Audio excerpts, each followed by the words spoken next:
Hello students, welcome to my YouTube channel Sahaj classes. तो जैसे कि हमने हमारे चैनल पे एस्टेट टीजीटी साइंस और एस्टेट पीजीटी केमिस्ट्री की सीरीज शुरू की हुई है। तो यहाँ पे हमारी एस्टेट पीजीटी केमिस्ट्री की ये फर्स्ट वीडियो रहने वाली है। वन बाय वन हम पूरा सिलेबस है इसका कवर करने वाले हैं। होपफुली आपको ये वाली जो वीडियो है बहुत हेल्प करेगी, उम्मीद है मुझे ऐसी। तो हमारी आज इस पीजीटी केमिस्ट्री की फर्स्ट यूनिट रहने वाली है।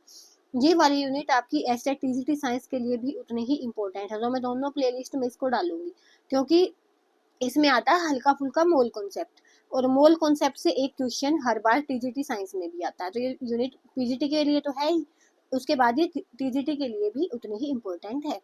तो आज की हमारी यूनिट रहने वाली है some basic concept of chemistry. पहले मैं आपको इसका थ्योरी पोर्शन करवाऊंगी, उसके बाद इसके क्वेश्चन प्रैक्टिस करवाऊंगी। तो इसके बाद आपकी ये वाली यूनिट है कवर हो जाएगी। तो 15 डेज हैं आपके पास। देखो 15 डेज में डेली एक वीडियो डालूंगी, तो 11th क्लास की जो केमिस्ट्री है वो आपकी पूरी हो जाएगी।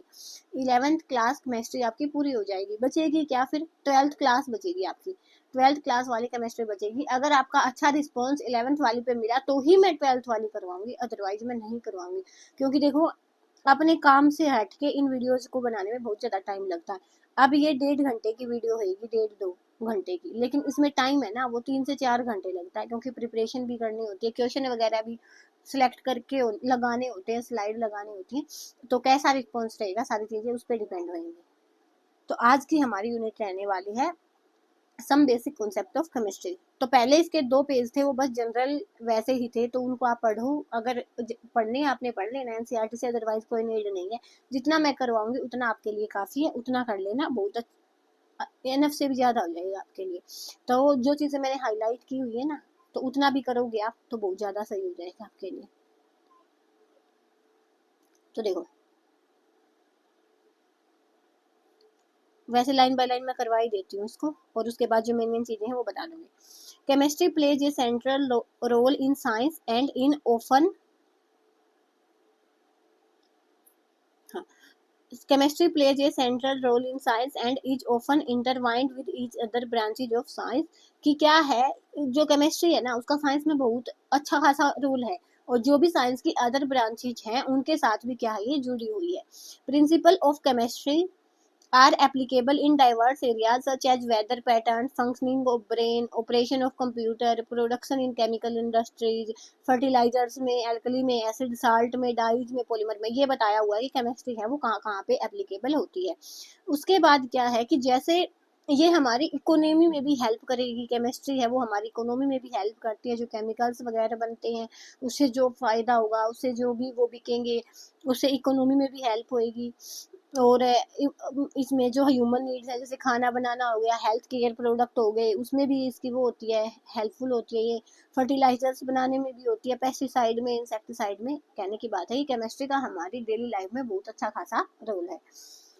यहाँ पे ये वाली लाइन आपने याद रखनी है। Some of these drugs cisplatin and taxol which are effective in cancer therapy. तो किस में यूज होता है ये? कैंसर थेरेपी में कौन से यूज हो सकते हैं? सिस्प्लेटिन और टेक्सोल। तो पूछ लेते हैं, सिस्प्लेटिन तो 1-2 बार पूछा भी हुआ, तो टेक्सोल भी आप इसको याद रख लेना। उसके बाद AZT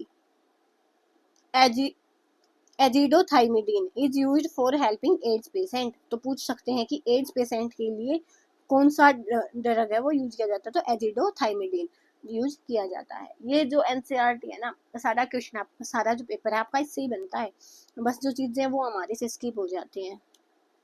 उसके बाद कि क्या है, in recent years chemistry has helped in dealing with some of pressing aspect of environment degradation with a fair degree of success. कि अब क्या हुआ, जैसे जैसे टाइम गया है, अब बीते हुए कुछ सालों में केमिस्ट्री ने क्या किया है, बहुत जो जो इन्वायरमेंट को चीज़ें जो डिग्रेड कर रही थी ना, तो उनको देखते हुए भी ऐसे कुछ चीज़ें बनाई है, नई चीज़ें हैं वो डेवलप की हैं, तो जो पहले वाली चीज़ें हैं उनकी जगह पे, ताकि जो इन्वायरमेंट डिग्रेडेशन है वो कम से कम हो।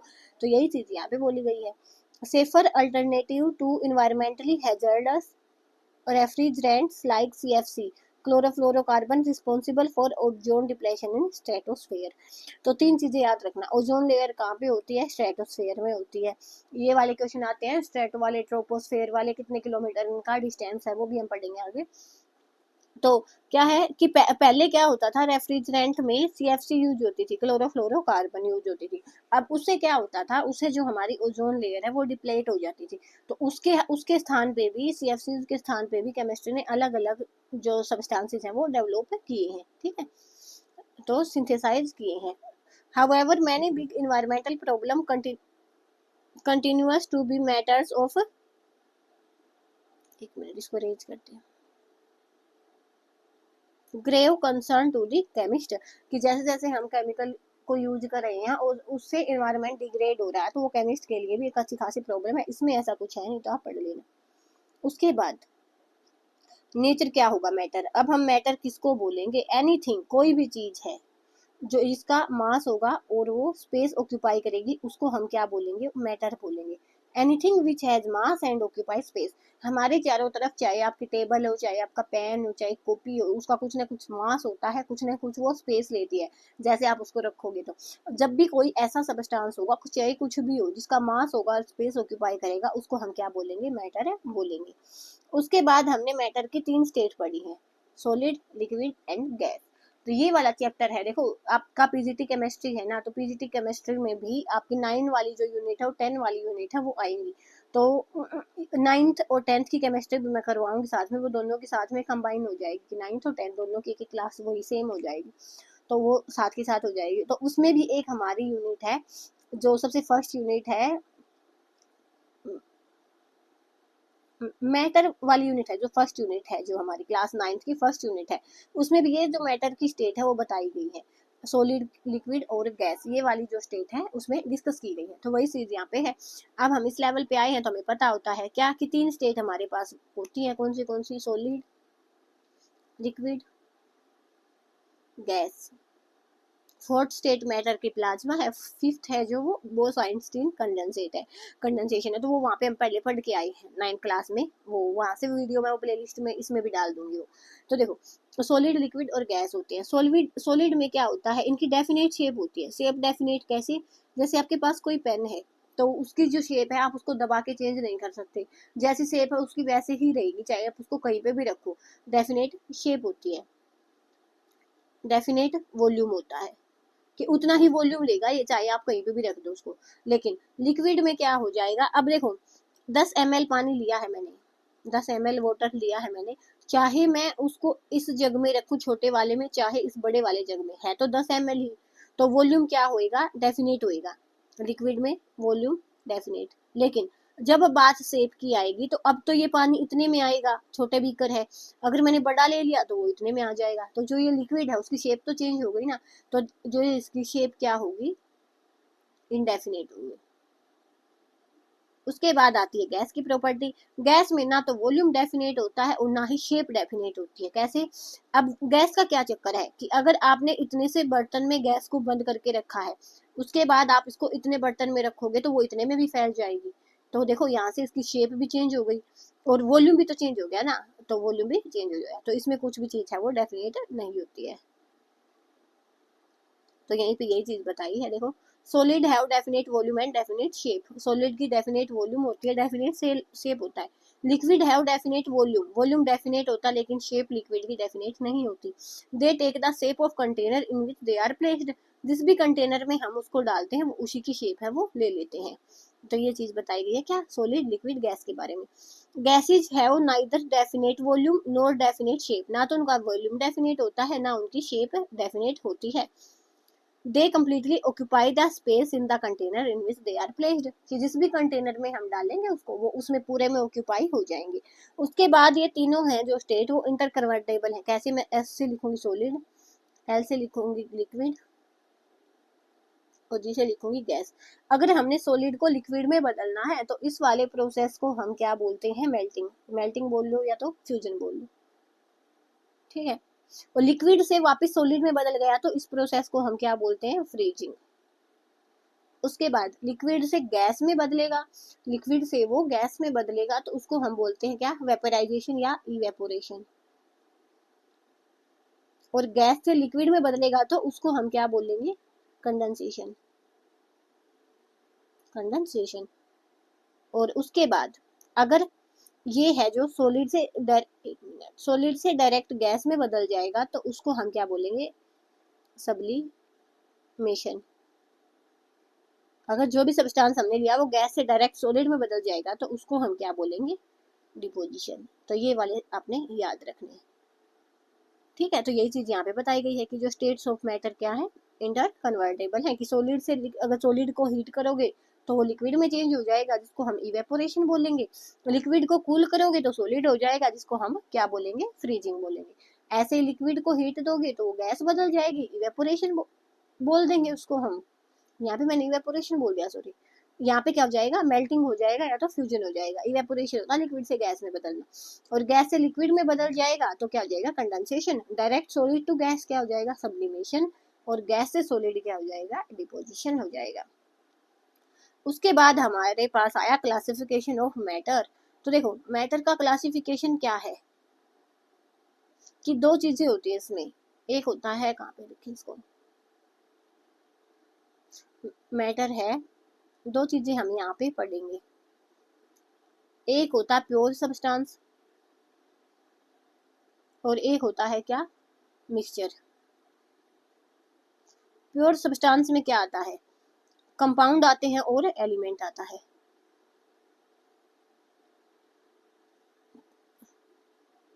कंपाउंड आते हैं, जैसे मैंने लिया H2O, तो जब H2O की बात आई ना तो मुझे पता है कि इसमें 2 मोल हाइड्रोजन है और 1 मोल है वो ऑक्सीजन का है। पता है ना हमें यहाँ पे कि 2 मॉलिक्यूल है वो हाइड्रोजन के हैं और एक जो मॉलिक्यूल है वो ऑक्सीजन का है।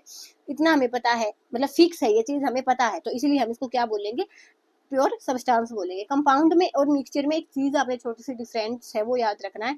देखो दो से ज्यादा चीजें इसमें भी मिलेंगी, दो से ज्यादा चीजें इसमें भी मिलेंगी, लेकिन इसमें क्या होगा? चीजें वो फिक्स्ड रेशियो में होंगी। जैसे H और O है वो 2:1 में है, हमें पता है। चाहे आप कहीं का पानी ले लो उसका जो रेशो है वो यही रहेगा। लेकिन मिक्सचर में क्या है? मिक्सचर में क्या होता है? हमें पता नहीं होता कि कितना क्या है। तो जैसे मैंने पानी में नमक मिला दिया, ये पानी है और इसमें क्या मिलाया? साल्ट मिलाया, तो हमें नहीं पता ना कि कितना डाला है, कितनी अमाउंट होगी उसकी। उसको देख के तो हम नहीं बता सकते, लेकिन इसमें बता सकते। उसके बाद सेकंड जो इसकी प्योर फॉर्म का एग्जांपल है एलिमेंट। अब एलिमेंट है जैसे हाइड्रोजन हो गया, हीलियम हो गया, तो ये सारे भी किस में आएंगे? प्योर सब्सटेंसेस में आएंगे। उसके बाद मिक्सचर को भी 2 कैटेगरी में बांटा गया है। एक सब्सटेंस को दूसरे सब्सटेंस में मिलाना क्या होता है? मिक्सचर होता है ना, जब रेशियो डेफिनेट नहीं होगा। कंपाउंड में रेशियो डेफिनेट होता है। तो दो चीजें हैं, एक तो मैंने मिला दिया, ये क्या है? पानी है, और इसमें साल्ट मिला दी। तो क्या अगर एक मैंने आपको कांच का गिलास दिया या वैसे भी पानी में मैंने नमक मिलाया और दिखाया है आपको, पीने नहीं दिया, तो क्या आप देख के बता सकते हैं उसमें नमक मिलाया? नहीं, तो नहीं बता सकते। तो ऐसा मिक्सचर जो कम्प्लीटली डिजोल्व हो जाता है, और चाहे देखो ये इस जग में मैंने ये जग लिया, इसमें मैंने साल्ट मिलाया, तो चाहे आप यहाँ से पानी उठाओ, यहाँ से उठाओ, यहाँ से उठाओ, यहाँ से उठाओ, तो क्या होगा? ओवरऑल जो उसकी कंसंट्रेशन है वो सेम रहेगी। तो इस वाले सॉल्यूशन को हम क्या बोलेंगे? होमोजीनियस बोलेंगे। इसके साथ ही जब जैसे मैंने मिला दिया साल्ट और साथ में इसके मिला दी शुगर, तो आपको देख के बता दोगे ना, चीजें तो मिक्स हुई हुई हैं, लेकिन आप देख के बता दोगे कि साल्ट और शुगर मिली हुई है। मीन्स और कहीं पे साल्ट ज्यादा होगा, कहीं पे शुगर ज्यादा होगी, तो इसमें क्या होगा? इसकी कंपोजिशन है वो सेम नहीं होगी, हर जगह सेम नहीं होगी। तो composition not same through out, ठीक है। और इसमें क्या होगा? सेम होगा। तो ये चीजें यहाँ पे बताई है बस।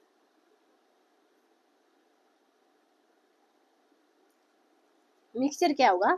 A mixture contains particle of 2 और मोर प्योर सब्सटेंसेस विच में be present it in any ratio. कि एक मिक्सचर क्या होगा? जहां से 2 या 2 से ज्यादा प्योर सब्सटेंस मिले होंगे, लेकिन वो किसी भी रेशियो में होंगे, हमें पता ही नहीं है कि वो किस रेशियो में होंगे। देयर कंपोजिशन इज वेरिएबल, तो उनकी कंपोजिशन कुछ भी हो सकती है। एग्जाम्पल हमें दिया है शुगर सोल्यूशन इन वाटर। तो उसके बाद हमने देखा कि मिक्सचर कौन से 2 टाइप के होते हैं। होमोजीनियस मिक्सचर क्या होगा? जो कम्प्लीटली मिक्स हो जाएंगे और उसकी जो कंपोजिशन है वो सेम रहेगी। जैसे हमने नींबू नमक का एग्जांपल लिया है कि पानी आप पियोगे तो चाहे उस जग में से कहीं से पानी उठा लो, जो उसकी कंपोजिशन है, जो साल्ट का टेस्ट आएगा वो सेम आएगा। The component completely mix with each other. This means particles of component of mixture are uniformly distributed throughout the bulk of mixture and its composition is uniform throughout. तो हमने देख लिया कि उसकी जो कंपोजिशन है वो सेम रहेगी। एग्जाम्पल इसका ये हो गया। उसके बाद आता है हेट्रोजीनियस, उसका जस्ट अपोजिट हो जाएगा। पहली बात कंप्लीटली मिक्स नहीं होंगे, सेकंड है कि कि वो क्या हो जाएंगे, उसकी कंपोजिशन सेम भी नहीं रहेगी, कहीं ज़्यादा होगा कहीं पे कम होगा। मैं जैसे मैंने एग्जांपल दिया आपको साल्ट और सैंड वाला, the composition is not same through out, composition same है वो नहीं होगी, कंपोजिशन सेम नहीं होगी। एग्जाम्पल आपको दिया गया साल्ट और शुगर मिला दें हम, ग्रेन्स अनाज है और दालें मिला दें हम, तो क्या होगा, कई बार जो डर्ट होती है स्टोन स्पीसीज मिला दे, उसमें स्टोन मिला दे, कई बार तो हम देख के भी बता सकते हैं, तो क्या हो जाएगा, sometimes different component are visible. जैसे ये मैंने बताया आपको, तो ये तो विजिबल है कि हम देख के बता सकते हैं कि चीनी है और नमक है। उसके बाद आता है हमारे पास pure substances have characteristics different from mixture. यहाँ पे क्या होगा, फिक्स्ड कंपोजिशन होगी, मेन डिफरेंस यही है, वहाँ पे फिक्स्ड कंपोजिशन नहीं होती, यहाँ पे फिक्स्ड कंपोजिशन होगी। उसके बाद क्या होगा, एलिमेंट, एलिमेंट होगा और कंपाउंड होगा, प्योर में दो चीजें होंगी। एलिमेंट क्या, only one type of element, अब जैसे हीलियम है उसमें जितने भी एटम होंगे वो एक जैसे होंगे, हाइड्रोजन है उसमें जितने भी एटम होंगे वो एक जैसे होंगे। एटम क्या होते हैं, एटम सबसे स्मॉलेस्ट पार्टिकल होते हैं जिनकी इंडिपेंडेंटली कोई एग्जिस्टेंस नहीं होता, कि वो इंडिपेंडेंट एग्जिस्ट नहीं कर सकते। तो एटम्स क्या हो, एलिमेंट क्या होगा, जो एक टाइप के एटम से मिलके बना होगा। और अब कंपाउंड क्या हो जाएगा, जो मोर than one type of element से मिलके बना होगा। जैसे एग्जांपल दिया आपको, सोडियम, सिल्वर, हाइड्रोजन, ऑक्सीजन, इनके जो सारे एटम है वो एक जैसे होंगे। constituent particle are the constituent particle are molecules which are formed by two or more atoms। तो क्या हो जाएगा कि जहाँ पे एक से ज्यादा एटम्स से मिलके बने हुए होंगे अलग अलग, तो उनको हम क्या बोलेंगे, कंपाउंड बोलेंगे। जैसे एग्जांपल के लिए दिया, hydrogen, nitrogen, oxygen gases consist of molecule combine together to give respective molecules. देखो दो चीजें हैं, सबसे पहले हमने देखा था एलिमेंट, एलिमेंट किससे मिलके बना है, एटम से मिलके बना है, एटम का फ्रीली एग्जिस्टेंस नहीं होता। उसके बाद है मोलिक्यूल, मोलिक्यूल क्या बनेगा, सेम टाइप ऑफ एलिमेंट से मिलके बनेगा, टाइप ऑफ एलिमेंट से, जैसे मैंने बोल दिया H2N2, ठीक है। और उसके बाद आता है कंपाउंड, जो मोर than one type of atom से भी मिलके बना हो सकता है।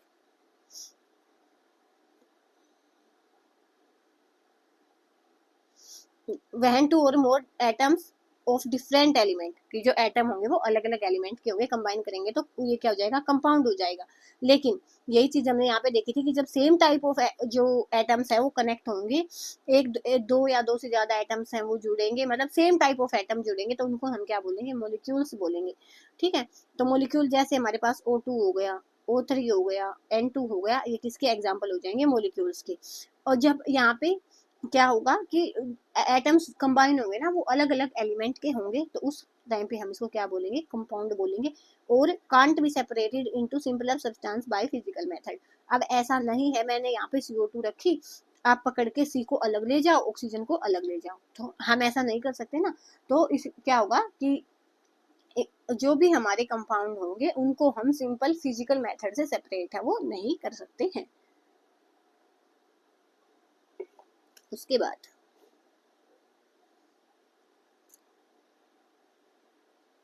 ठीक है, ये आपको इसके कंपाउंड के एग्जांपल दिए गए। The atoms of different element are present in a compound in a fixed and definite ratio, and ratio is characteristics of a particular compound. तो रेशियो है वही कैरेक्टरिस्टिक्स होता है। कैरेक्टरिस्टिक कैसे, जैसे मैंने H2O बोल दिया, तो H2O आप चाहिए कहीं से उठा लो, हाइड्रोजन 2:1 में ही मिलेगी, ऐसे CO2 हो गया हमारे पास, ये किस में मिलेगा हमें, किस कार्बन 1 है और ऑक्सीजन 2 है, इस रेशियो में हमें मिलेगा। In terms of number of, ये जो हमारे क्या है, मोल एटम्स है, एलिमेंट के जो एटम है उनके रेशियो में देखेंगे, मास में देखेंगे तो अलग हो जाएगा। जैसे मास में भी देख सकते हैं आप CO2, तो कार्बन का मास होता है 12 और ऑक्सीजन का मास कितना होता है 16 16 32। तो मास का रेशियो डिफरेंट चीज है, 6 और ये हो जाएगा 16, तो वापस से 3 और 8, ये रेशियो किसका है, मास का है। तो यहाँ पे जो हम रेशियो है वो किसका किसका किस किस चीज में डिफाइन कर रहे हैं, किस चीज के जैसे डिफाइन कर रहे हैं, तो नंबर ऑफ एलिमेंट्स के जैसे डिफाइन कर रहे हैं। उसके बाद क्या है, hydrogen burns with a pop sound and oxygen is supporter of combustion and water is used as a fire extinguisher. कहने का मतलब क्या है कि जिन दो एलिमेंट से बना के हम कंपाउंड बना रहे हैं ना, तो जो भी कंपाउंड बनेगा उसके प्रॉपर्टी जरूरी नहीं है कि एलिमेंट के जैसी हो, उसकी प्रॉपर्टी डिफरेंट होगी जो भी एलिमेंट हमने यूज किए हैं उसको बनाने में। क्या, कि जिन भी एलिमेंट से आप कंपाउंड बना रही हो उन कंपाउंड की जो प्रॉपर्टी है वो जिन एलिमेंट से हमने वो कंपाउंड बनाया है ना उससे डिफरेंट होगी, उनके जैसी नहीं होगी। तो यही चीज यहाँ पे बताई गई है। जैसे इसका एग्जांपल ये क्वेश्चन आया भी था आपकी बार, टीजीटी साइंस में आया था मेरे ख्याल में। हाइड्रोजन ऐसी कौन सी गैस है जो पॉप अप साउंड के साथ वो होगी, बर्न होएगी? तो कौन सी थी? हाइड्रोजन थी। कि हाइड्रोजन है वो तो एक पॉप साउंड के साथ बर्न होती है, ऑक्सीजन कंबशन में यूज किया जाता है, लेकिन जो वाटर है इन दोनों से मिलकर जो वाटर बनेगा वो एक फायर एक्सटिंग्विशर के जैसे काम करेगा। तो यही चीज बताई है कि जो इन भी एलिमेंट से मिलकर हमारा कंपाउंड बनेगा ना, जरूरी नहीं है कि कंपाउंड की जो प्रॉपर्टी होगी वो एलिमेंट से सेम होगी, वो डिफरेंट होंगी कंपाउंड की प्रॉपर्टी। उसके बाद आती है physical property, chemical property. Physical property क्या होती है? मेनली हम जिनको देख सकते हैं, देख के भी बता सकते हैं, या तो जो कंपाउंड की फिजिकल स्टेट पे डिपेंड होगी, बस फिजिकल स्टेट इन्वॉल्व होगी। जैसे physical state in terms of solid से लिक्विड में फेज चेंज हो रहा है हमारा, लिक्विड से गैस से चेंज हो रहा है। तो सबसे पहले कलर हो गया, उसके बाद उसकी स्मेल हो गई, मेल्टिंग पॉइंट हो गया, बॉइलिंग पॉइंट हो गया और डेंसिटी हो गई। ये क्या है? इसकी केमिकल प्रॉपर्टी, फिजिकल प्रॉपर्टीज है। और केमिकल प्रॉपर्टी कौन सी है? कंपोजिशन हो गई कि कितनी कंपोजिशन है उसकी, कंबसिबिलिटी कैसी है और वो रिएक्ट कैसे कर रहा है एसिड बेसिस के साथ। फिजिकल प्रॉपर्टी यही है कि जो हमारा सब्सटेंस है ना उसकी आइडेंटिटी लूज नहीं हो रही है। कैन बी मेजर्ड और observed without changing the identity of the composition of substance. जो भी सब्सटेंस हम ले रहे हैं उसकी कंपोजिशन में कोई भी चेंज नहीं होगा, और जो केमिकल प्रॉपर्टी है उसमें केमिकल चेंज होएगा, है ना। तो यही चीज यहाँ पे बताई है। अब जैसे केमिकल चेंज हमने देखा ना, तो जैसे लकड़ी जलाई हमने, है ना, उससे राख बने गई, राख बनी उससे, तो लकड़ी एक अलग चीज है, राख एक अलग चीज है। लेकिन ऐसे ही मैंने पानी है, जैसे आइस है, उसको पानी में बदल दिया, तो आइस हो या तो वाटर हो, है तो दोनों एक ही चीज ना। वापस से मैं इसमें भी बदल सकती हूँ, लेकिन क्या आप राख से इसमें वापस से लकड़ी में बदल दोगे? ऐसे नहीं बदल सकते। ऐसे वुड में बदलना पॉसिबल नहीं है, लेकिन मैं पानी से वापस आइस बना सकती हूँ। तो ऐसे में जहाँ पे भी कंपोजिशन में वो नहीं आएगा, कंपोजिशन चेंज नहीं होगी, हम उनको क्या बोलेंगे? Physical property. और जहाँ पे उसकी कंपोजिशन में डिफरेंट आएगा, जहाँ पे सब्सटेंस हमें नया देखने को मिलेगा, जिन प्रॉपर्टीज को मापते टाइम, तो उनको हम क्या बोलेंगे? केमिकल प्रॉपर्टी बोलेंगे। उसके बाद आता है कि हम मेजर क्या करेंगे, कैसे मेजर करेंगे। तो देखो, जब भी हम, जैसे मैंने लिखा कि इस कपड़े की लेंथ कितनी है, तो मैंने लिख दिया 10 मीटर है। उसके बाद मैंने बोल दिया कि ये जो केले, जो आम है, इनका वेट कितना है, तो मैंने बोल दिया 20 किलोग्राम है। तो एक तो हमें क्या चाहिए? डिजिट चाहिए, और एक कुछ ना कुछ क्या है यहाँ पे? यूनिट लगी हुई है। सेम चीज यहाँ पे है कि एक तो डिजिट है और एक यूनिट लगी हुई है। तो किसी भी चीज को मापने के लिए हमें ऐसे ही चाहिए होगा। Any measurement, any measurement, quantitative measurement is represented by number followed by unit in which it is measured। पहले एक नंबर लिखेंगे, उसके बाद उसकी यूनिट लिखेंगे जिसमें वो मापी गई है, ठीक है। इसी के लिए देखो, एक पूरे ऑल ओवर द वर्ल्ड बनाने के लिए क्या किया गया? एक इंटरनेशनल सिस्टम ऑफ यूनिट बनाया गया, जहाँ पे पूरे ऑल ओवर द वर्ल्ड उसको माना गया। तो उसने बेसिक सिस्टम दिए थे 7। IUPAC होता है, ये आपने सुना भी होगा। IUPAC की फुल फॉर्म आपने याद रखनी है, ठीक है। उसके बाद क्या है? देखो, the international system of units in French ले सिस्टम में इंटरनेशनल, ये तो इसमें फ्रेंच में बताया गया है कि इसको फ्रेंच में क्या बोलेंगे। उन्होंने क्या किया था? एक ऑल ओवर द वर्ल्ड एक सिस्टम कर दिया था कि कहीं पे, जैसे मैं यहाँ पे मापूंगी किसी भी चीज को, माप लिया मैंने, वो अलग क्वांटिटी होगी, अगर मैं दूसरे देश में जाके मापूंगी तो वो चीज चेंज हो जाएगी। तो इसी चीज को रोकने के लिए ऑल ओवर द वर्ल्ड जो सिस्टम ऑफ यूनिट मानी गई, इनको हम क्या बोलते हैं? इंटरनेशनल सिस्टम ऑफ यूनिट, या आप उसको SI भी बोल सकते हो, ठीक है। IUPAC तो हमारी नेमिंग में होती है, तो यहाँ पे क्या हो जाएगा? SI यूनिट हम इनको बोलते हैं। तो मेनली 7 SI यूनिट होती है, इनको आपने याद में रखना है।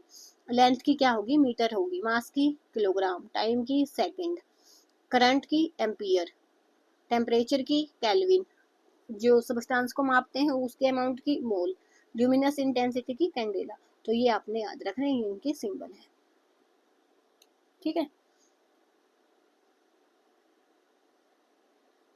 तो यहाँ पे यही चीज बताई गई है। ये वाली डेफिनेशन आपने याद नहीं करनी है, बाकी ये तो यूनिट ही बताई गई है, और कुछ नहीं है। उसके बाद क्या है? ये चीजें है, अगर आप याद रख पाओ तो अच्छी बात है, नहीं तो इनमें से जो मेन मेन होता है, देखो मेनली नैनो होता है, तो नैनो क्या हो जाएगा 10⁻⁹मीटर। 1 nanometre is equal to 10⁻⁻⁹ metre. उसके बाद माइक्रो हो जाता है, कई बार पूछ लेते मिली, सेंटी, डेसी, डेका। ये बीच वाली जो 4 5 है ना, ये आपने अच्छे से याद करनी है, बाकी ऊपर नीचे अगर भूल भी जाओ तो कोई बात नहीं है। नैनो वाली, माइक्रो वाली, मिली वाली, सेंटी वाली, डेसी वाली और डेका वाली। किलो हमें पता होता है, मेगा भी हमें पता होता है। तो यही, अगर नहीं पता तो मेगा और गीगा ये तक याद रख लेना, बस इतना ही आता है, मेगा गीगा। ये पॉजिटिव वाली क्वांटिटी है, ऊपर नेगेटिव वाली है, तो इनको अपने याद में रखना है, ठीक है। डेका से, डेका हमारा 10 होता है। उसके बाद इसे ऊपर की क्वांटिटी है वो छोटी होती जाती है और इसके नीचे वाली बड़ी होती जाती है। जितनी मैंने कहा है आपको, इतनी तो आपको याद होनी चाहिए। उसके बाद दो चीजें होती है हमारे पास, मास और वेट। ये दोनों डिफरेंट चीज है कि एक तो क्या है, मेरी बॉडी है, जो जितना मेरी बॉडी में अमाउंट स्टोर है उसको हम क्या बोलेंगे, मास बोलेंगे। और वेट क्या होता है कि ग्रेविटी की वजह से कितना फोर्स हमारी बॉडी पे एग्जर्ट हुआ है। तो हमने छोटी क्लासेस में पढ़ा भी है कि अगर हमारा वेट है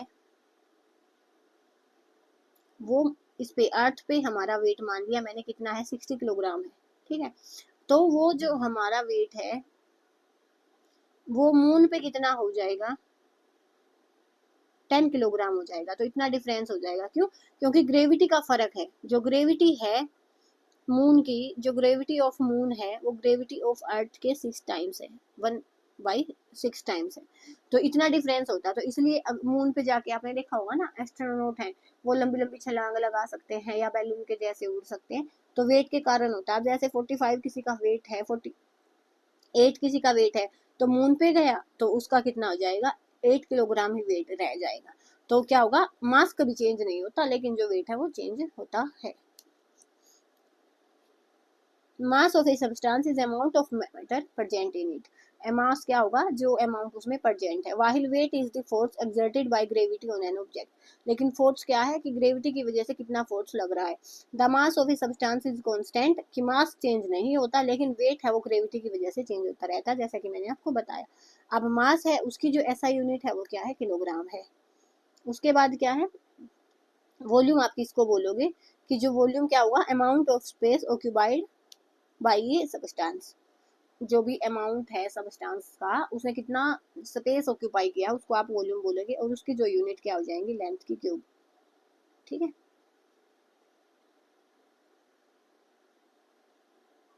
इसी यूनिट को आप क्या बोल सकते हो, volume has unit metre cube, तो 1 मीटर क्यूब भी बोल सकते हो, ठीक।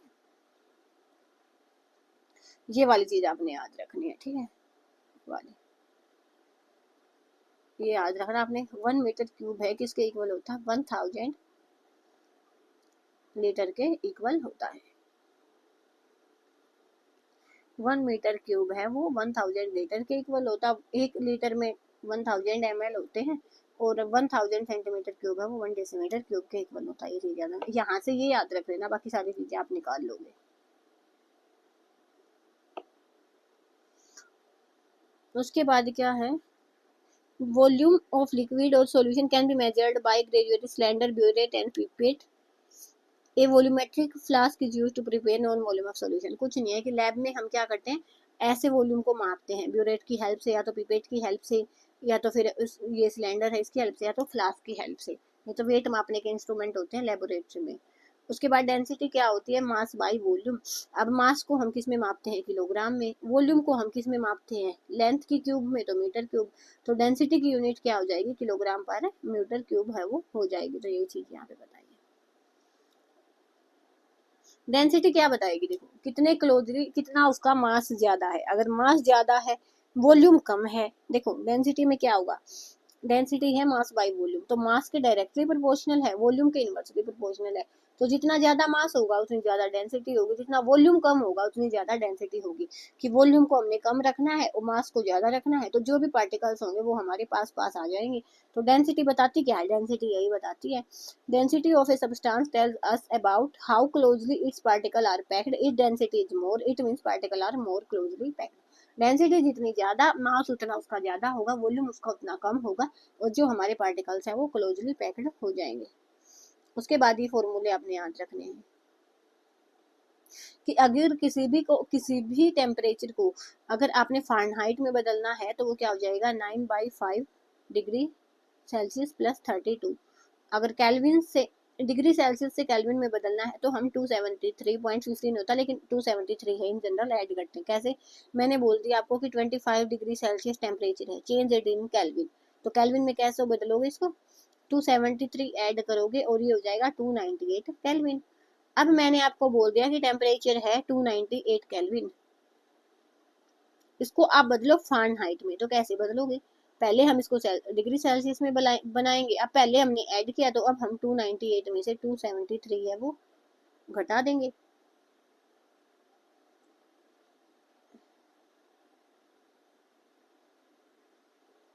तो यहाँ पे क्या जाएगा हमारे पास 5 और ये आ जाएगा 2, तो 25 आ गया। अब हमारे पास फॉर्मूला है 9/5 डिग्री सेल्सियस रखना है प्लस में 32, तो ये ऐसे करके आप इसको निकाल सकते हो। ठीक है, ऐसे चेंज करने होते हैं। तो मे भी टेम्परेचर चेंज आपसे पूछ ले तो एक बार इसको याद रख लेना इस फॉर्मूले को। इसको अगर केल्विन में दिया है तो आप डिग्री सेल्सियस में बदल सकते हो 273 माइनस करके। अगर डिग्री सेल्सियस में दिया है तो आप 273 ऐड करके केल्विन में बदल सकते हो। और फ़ारेनहाइट में बदलना है तो टेम्परेचर आपको डिग्री सेल्सियस में चाहिए होगा क्योंकि फॉर्मूले में डिग्री सेल्सियस है। उसके बाद क्या है हमारा next topic? Scientific notation. Scientific notation है तो सबसे पहले साइंटिफिक नोटेशन की हमें आवश्यकता क्यों पड़ी? तो देखो प्लैंक्स कांस्टेंट होता है, स्पीड ऑफ लाइट होती है, इनकी वैल्यू बहुत ज़्यादा होती है। ये होती है 6.624 10⁻⁻34 जूल सेकेंड, ये होती है। अब तो आप ये मानो इतनी बड़ी वैल्यू को अगर ऐसे लिखो मैं 0.00000 तो 34 जीरो लगानी होगी मुझे, तो ऐसे तो एक बहुत बड़ी वैल्यू होगी। जैसे मोल की वैल्यू है तो वो जैसे हमारे पास ये है वो जो नंबर होता है, ठीक है, 6.02 होता है, 6.02 और 10⁻23 होता है। तो अब इसके पीछे मैं 23 जीरो लगाऊंगी।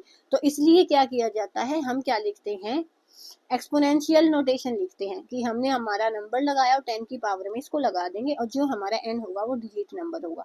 ये तो सिंपल चीज आपको बताई गई है कि बड़ी बड़ी वैल्यूज को छोटा दिखाने के लिए हम उसको 10 की फॉर्म में लिख लेते हैं। उसके बाद आता है हमारा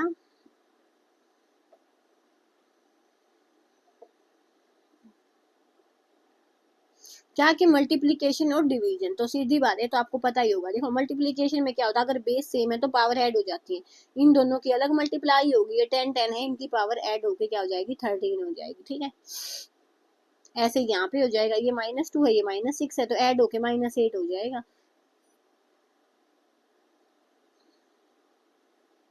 एडिशन और सब्सट्रैक्शन में पावर ऐड नहीं होती, पहले उसको इक्वल बनाओ। जैसे मैं आपको करके दिखाऊं, मेरे ख्याल में तो आप ये कर ही लोगे। ये दिखा दिया गया 2.5 मल्टीप्लाई 10 की पावर -2 माइनस में 0.48 10 की पावर -2। तो आपने करना क्या है, पहले देखो, अब यहाँ पे ये मत कर देना कि मल्टीप्लाई हो जाएगी, तो पहले इसके 10 की पावर -2 को है वो कॉमन निकाल लो, तो 10 की पावर -2 है वो बाहर आ गया, तो ये हो जाएगा 2.5 माइनस में 0.48। तो ऐसे करके आप इसको निकाल सकते हो। ये तो सिंपल ये दिखाया गया कि अगर पावर है तो आप उसको जोड़ोगे कैसे, घटाओगे कैसे, एडिशन कैसे होगा, सब्सट्रैक्शन कैसे होगा, मल्टीप्लीकेशन कैसे होगा। नेक्स्ट टर्म आती है हमारी सिग्निफिकेंट फिगर की। तो सिग्निफिकेंट फिगर क्या होते हैं, जो हमारे मीनिंगफुल होते हैं। Significant figure are meaningful digit which are known with certainty +1 which estimated और अनसर्टेन। कि सर्टेनिटी से +-1 हो जाता है। ठीक है, thus we write as get a point 11.2 ml, we say that 11 is certain and 2 is uncertain। जैसे मैंने लिख दिया ये, तो यहाँ पे इतना तो पक्का है। ठीक है, ये तो है ही है। यहाँ पे ये 0.2 हो सकता है, 0.3 हो सकता है। तो सिग्निफिकेंट फिगर क्या होता है, उसमें सर्टेनिटी होती है और कुछ क्या होते हैं, एक अनसर्टेन नंबर भी होते हैं। एक भी हो सकता है, एक से ज्यादा भी हो सकते हैं अनसर्टेन नंबर।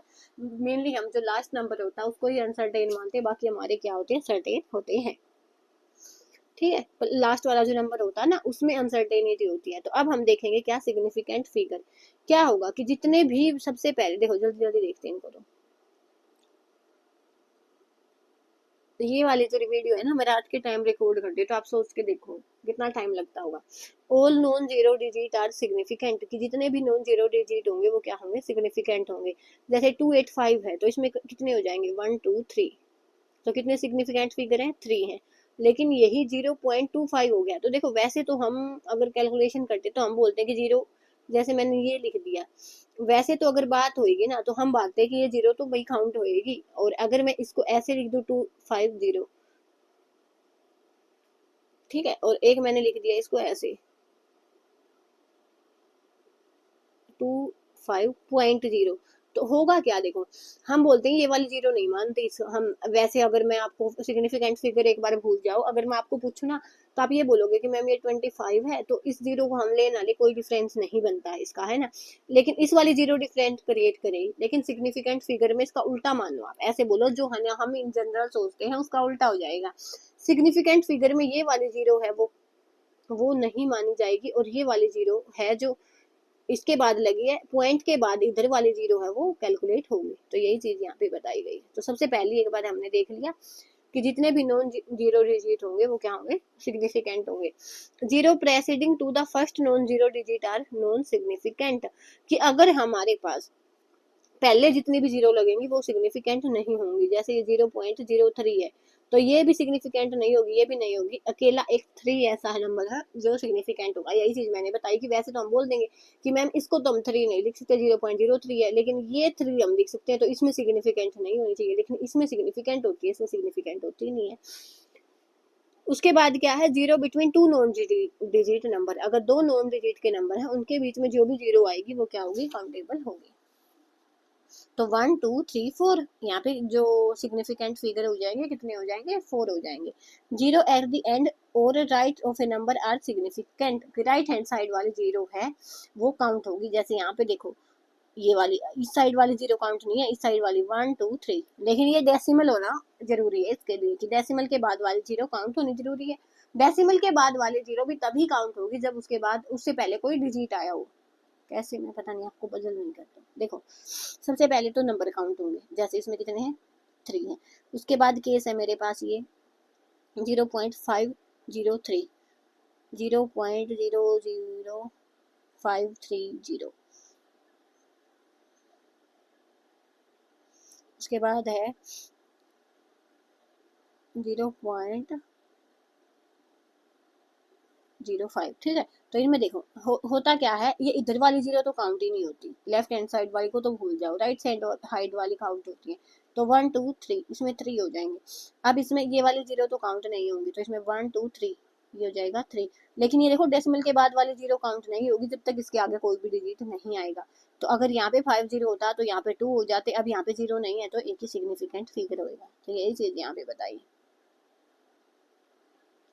अगर दो नॉन डिजिट के बीच में जीरो है तो काउंट होगी। तो ये वाली चीज हमने देख ली। जैसे ये ना 0.200, तो एक बार डिजिट आ गया ना तो पीछे वाली जीरो काउंट होंगी, तो 3 सिग्निफिकेंट फिगर आ गए। अब ये 100 है, इसमें कोई डेसिमल नहीं है तो एक ही सिग्निफिकेंट फिगर है, हम फिर जीरो को लेंगे ही नहीं। अब इसमें 100 के बाद डेसिमल लगा दिया, डेसिमल आते ही सारी जीरो काउंट हो जाएंगी। तो 1 2 3, ये मत बोल देना मैम ये भी लेफ्ट हैंड साइड है, ये लेफ्ट हैंड साइड नहीं है, पहले एक नॉन डिजिट नंबर है वो आया हुआ है, पहले एक नॉन डिजिट नंबर आया है तो फिर सिग्निफिकेंट होगी, ठीक है। उसके बाद क्या है, जैसे 1 10 की पावर 2 लिख दिया तो हमारे पास 1 ही सिग्निफिकेंट फिगर होगा। लेकिन मैंने 1.0 लिख दिया तो 1 और 2 सिग्निफिकेंट फिगर हो गए। 1.00 लिख दिया तो हमारे पास 3 सिग्निफिकेंट फिगर हो गए। उसके बाद क्या है कि counting the number of object, कि अगर हमने नंबर ऑफ ऑब्जेक्ट लिया, जैसे 2 बाल लिए, 28 एग लिए, तो हमारे जो भी सिग्निफिकेंट फिगर हैं वो क्या हो जाएंगे, इनफाइनाइट हो जाएंगे, ठीक है, इनफाइनाइट हो जाएंगे वो। अदरवाइज अगर मैंने लिख दिया 2.000 तो फिर हम उसको काउंट कर सकते हैं,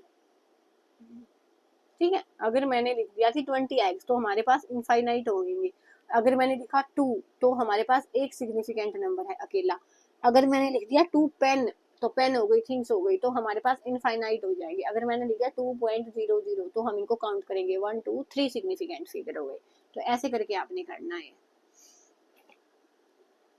होपफुली आपको ये सिग्निफिकेंट फिगर है वो समझ आए होंगे। अब दो टर्म होती है देखो, एक प्रेसिजन होता है, एक एक्यूरेसी होती है। प्रेसिजन मतलब जैसे मेरे पास एक वैल्यू है 1.2 वैल्यू है, ठीक है, जो मेरी बिल्कुल सही वैल्यू है। अब मैंने अलग अलग एक्सपेरिमेंट किए, मैंने 2 बच्चों को एक्सपेरिमेंट दिए हैं कि दोनों ने अपनी वैल्यूज निकाली हैं, ठीक है, दोनों ने वैल्यूज निकाली हैं, एक ए स्टूडेंट है, एक बी स्टूडेंट है। ए ने जो अपनी वैल्यूज दी हैं वो क्या होगा, एक ने दे दिया क्या, एक 1.5, 1.52, 1.56, और बी ने जो वैल्यू दी है वो दे दी 1.15, 1.22, ठीक है, और 1.23, ठीक है, ये वैल्यू हो गई। तो अब देखो प्रेसिजन और एक्यूरेसी का मतलब क्या है। प्रेसिजन मतलब देखो ये वाली जो तीनों वैल्यू है ना, ये अपने आसपास हैं, जैसे 1.5 है, 1.52 और 1.56 है, लेकिन जो एग्जैक्ट वैल्यू है वो क्या होगा, उससे तो बहुत ज्यादा दूर है। 1.2 कहाँ पे है, 1.5 कहाँ पे है। तो जब जो एक्सपेरिमेंटल वैल्यू है वो आसपास हो, लेकिन जो मेन वैल्यू है उससे बहुत ज्यादा दूर हो, तो उस केस में हम क्या बोलेंगे, प्रेसाइज बोलेंगे, प्रेसाइज बोलेंगे। अब ये वाली वैल्यू देखो, 1.15 है और 1.23 है, इनमें ज्यादा डिफरेंस हो गया, तो हम इनको प्रेसाइज नहीं बोलेंगे, लेकिन ये जो वैल्यूज है वो सारी इसके आसपास है, तो हम इनको बोल देंगे एक्यूरेट है, एक्यूरेसी है, ठीक है। अगर ये वाली वैल्यू सारी ही ऐसी हो जाए 1 पॉइंट, जैसे ये भी 1.21 हो जाए, तो ये फिर प्रेसाइज भी हो जाएगा और एक्यूरेट भी हो जाएगा। मतलब जो भी हमने एक्सपेरिमेंट किया है उसकी वैल्यूज आसपास आ रही है तो मतलब प्रेसाइज है, और उसकी वैल्यू जो हमारी एक्चुअल वैल्यू है उसके नजदीक आ रही है तो वो क्या हो जाएगा, एक्यूरेट हो जाएगा। Precision means to the closeness of various measurement of same quantity. Precision का मतलब क्या है कि अलग अलग क्वांटिटी हैं उनकी क्लोजनेस कितनी है, और एक्यूरेसी का मतलब क्या है कि ट्रू वैल्यू जो भी एक्चुअल वैल्यू है उसके कितने नजदीक है। तो यही चीज यहाँ पे हमें बताई।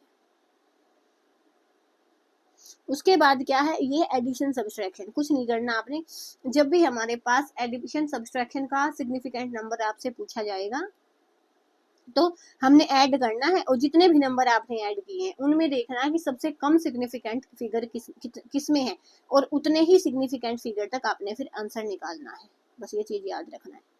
जैसे यहाँ पे है मल्टीप्लाई 2.5 है और 1.25 है, इनकी मल्टीप्लाई करनी है, तो जो भी आपका आंसर आएगा ना वो एक डेसिमल तक आना चाहिए, क्योंकि जो नंबर है ना उसमें देखो लीस्ट, सबसे लीस्ट किसमें है, तो सबसे लीस्ट है इसमें, तो 1 डेसिमल तक ही आपका आंसर आएगा। मान लिया मैंने आपका आंसर आया ये, लेकिन जब अगर आप सही तरह से सिग्निफिकेंट फिगर के टर्म में लिखोगे ना तो फिर आपका एक टर्म में आंसर आना चाहिए। अब इसके लिए भी कंडीशन होती है। अब हमें पता है कि जो भी हमारा वो है ना डिजिट है, अगर मैंने मान लिया मैंने लिख लिया ये, तो ये 5 से बड़ा है तो ऑटोमेटिक सामने वाले में 1 ऐड हो जाता है, इतना हमें पता है, ठीक है, पता है।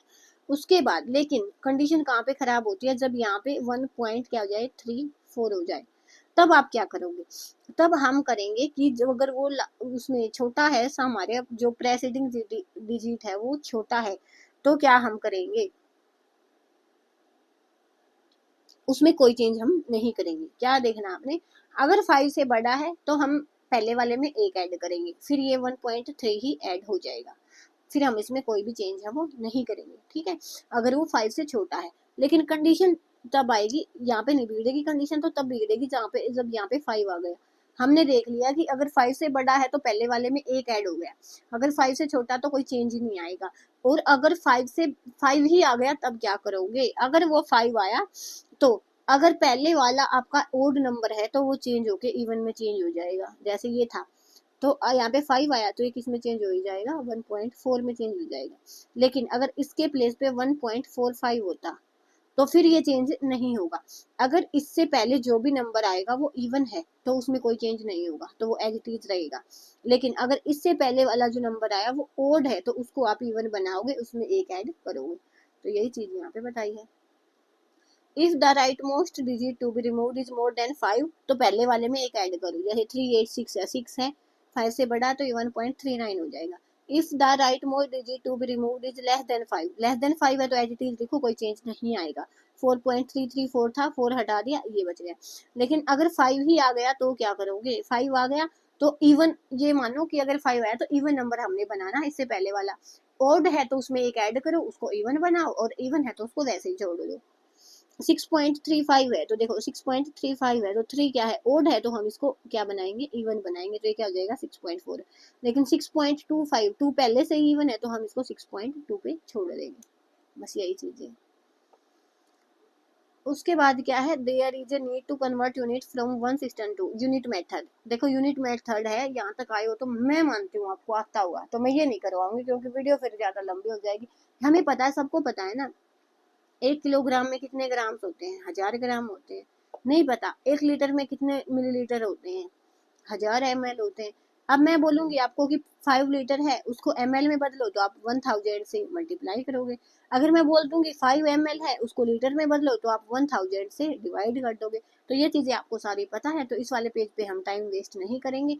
मैं इसको दिखा देती हूँ, आप एक बार पॉज करके इसको पढ़ लेना, देख लो एक बार इसको, ठीक है।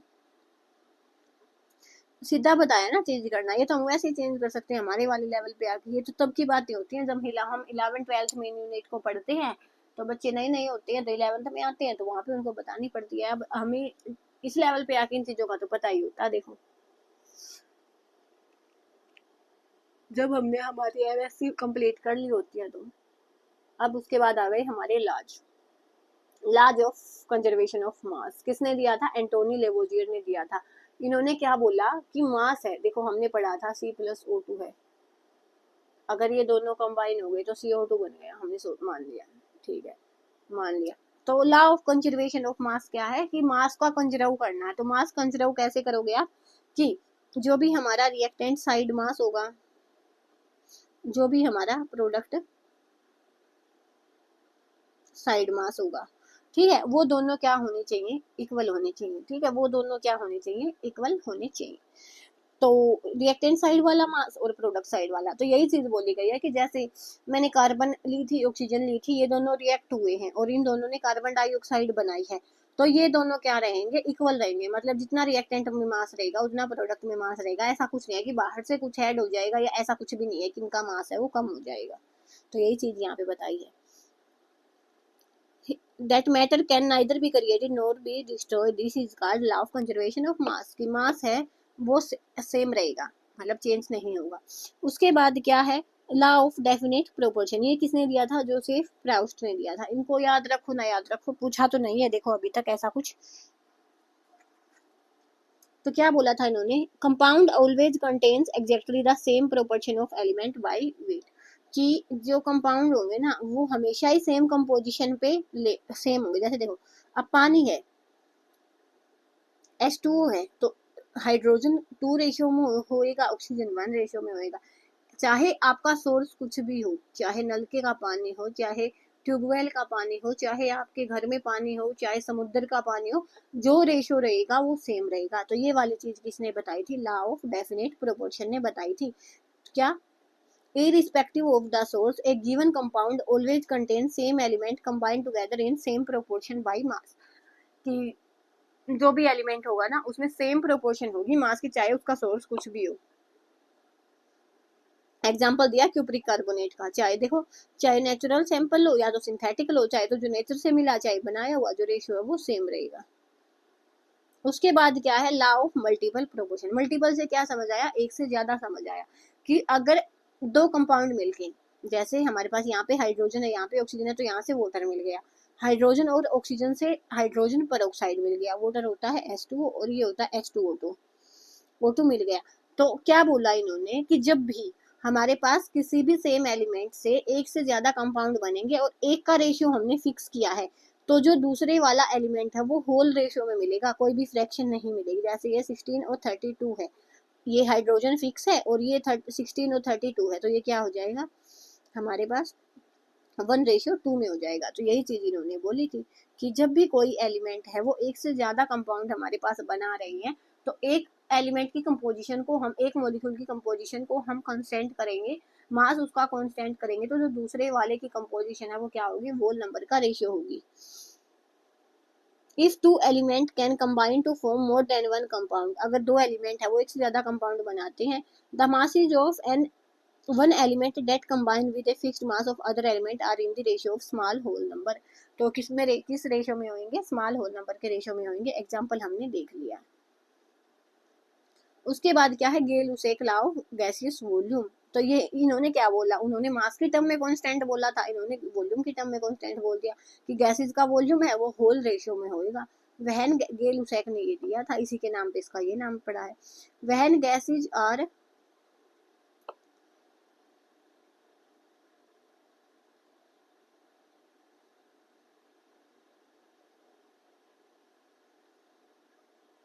are produced in a chemical reaction, they do so in a simple ratio by volume provided all gases are at the same temperature and pressure। अगर सारी गैसेस ए सेम टेम्परेचर और प्रेशर पे हैं तो जो उनका वॉल्यूम होगा वो भी क्या होगा, एक सिंपलेस्ट रेशियो में होगा। जैसे हाइड्रोजन है, इसके दो ये डबल होती है किससे, रेशियो में, ऑक्सीजन से, तो इसका एक रेशियो है। तो यहाँ पे 100 ml, यहाँ पे भी 2 मिलते हैं, 2 मोल मिलते हैं इसके H2O के, तो ये भी 100 ml है। तो रेशियो क्या रहा इनका, 2:1 रहा। तो इनका जो रेशियो होएगा ना वॉल्यूम का रेशियो, वो भी एक होल नंबर होएगा। उसके बाद आया Avogadro law.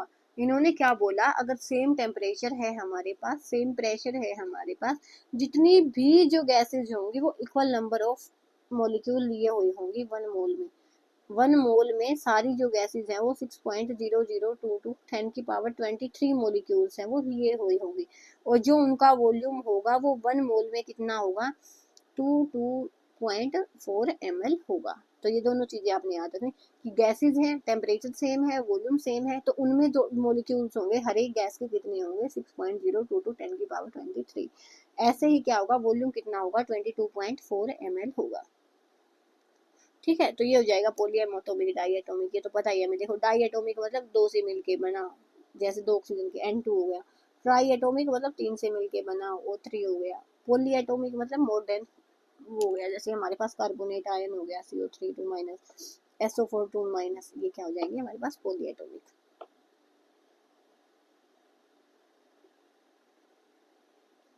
Avogadro's proposal was published in French journal De Physique. In spite of being correct, it did not gain mainstream।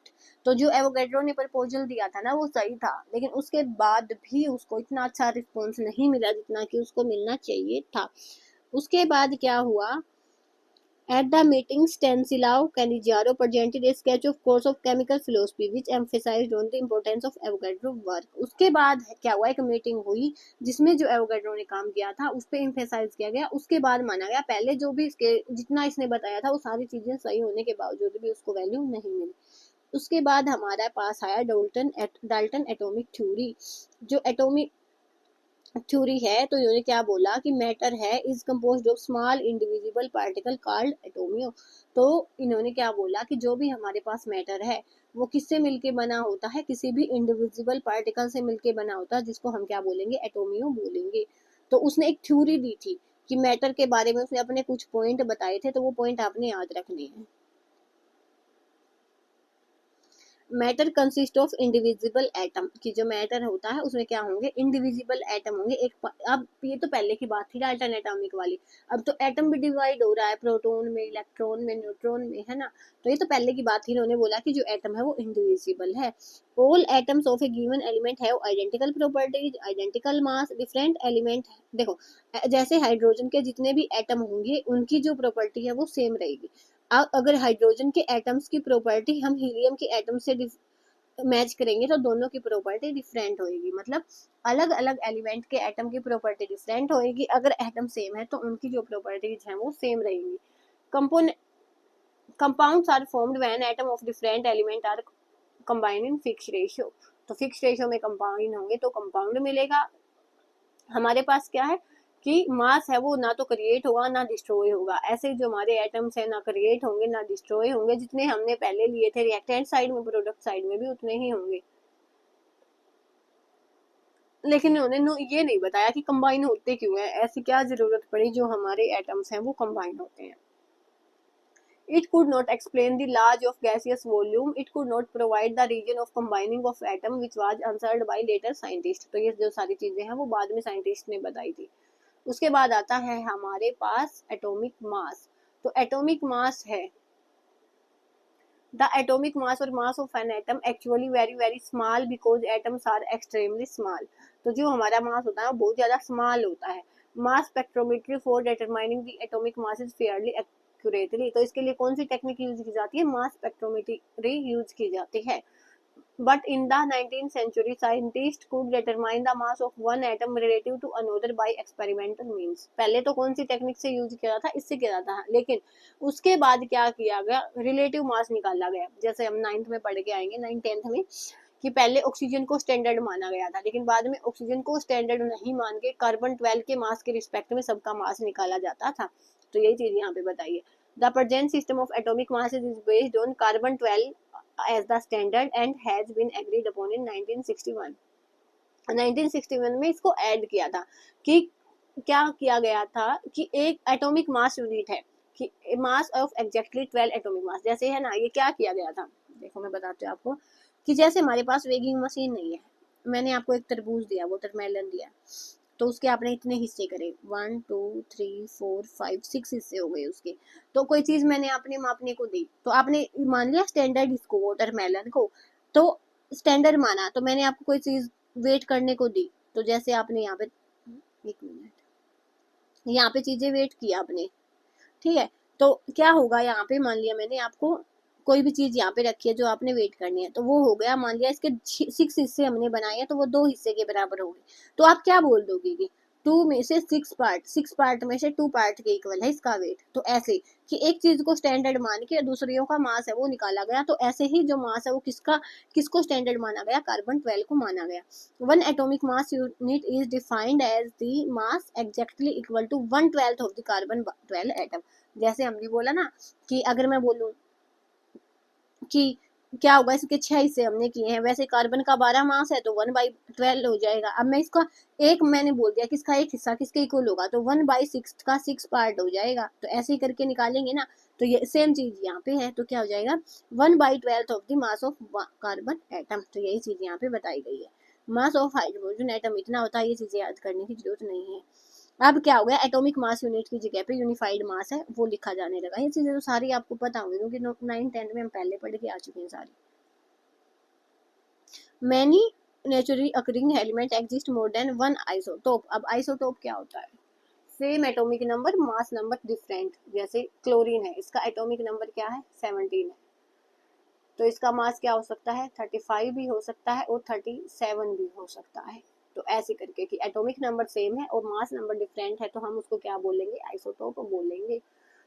जैसे यहाँ पे दिया गया है कि कार्बन 12 का हमने देखना है, तो इसकी जो अबंडेंस है वो इतनी है, कार्बन 12 है, ये इसकी परसेंटेज 98.8 है और ये इतनी 13 वाला इतनी है, तो इनका एवरेज मास निकाल के इसका मास इतना आया है।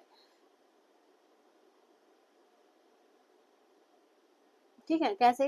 देखो क्या बोला इन्होंने, ये रिलेटिव अबंडेंस बोली हुई है। तो कार्बन 12 और कार्बन 13 की हमें क्या करनी होती है? Relative abundance. देखो एवरेज लेनी है इसके एटॉमिक मास को। अब परसेंटेज में तो इसको 100 से डिवाइड करेंगे, आप इसको 100 से डिवाइड करोगे तो ये 0.9882 हो जाएगा।